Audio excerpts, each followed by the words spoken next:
What we're gonna do right now is build a rollout. The only difference from a rollout and from a drawer is that there's no door frame for the rollout, but there is for the drawer. Alrighty, these are the rails.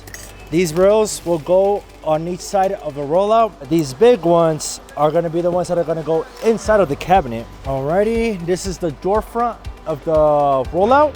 These are the sides for the rollout.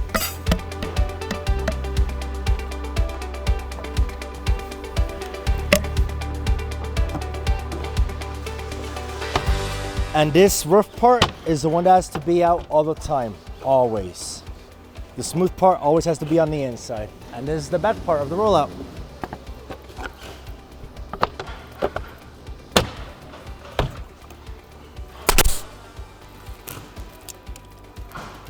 I'm putting 1 1.25 because that way if I put in the big ones, it's gonna go through. So I'm putting these small ones so it doesn't go through.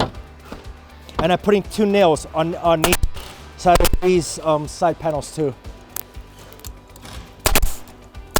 So right now we're gonna put these rails on the rollouts, but it has to be 1/4 from bottom to top. The front part is always where the curved part is on the rollout.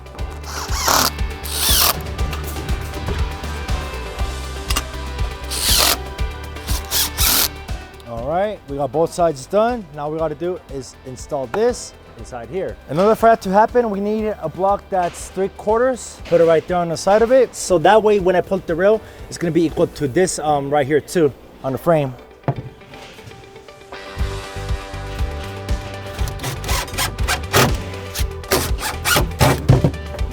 So on this side too, the same thing. It's always gonna be 1/4 from the bottom part of the panel to the top. That's why I'm having this bottom piece too of it, to have it leveled. There you go.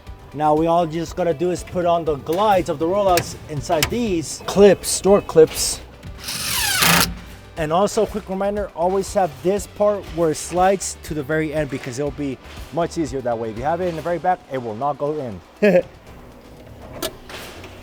Push it in and there you go. It'll be the same size as when you have it right here to the frame.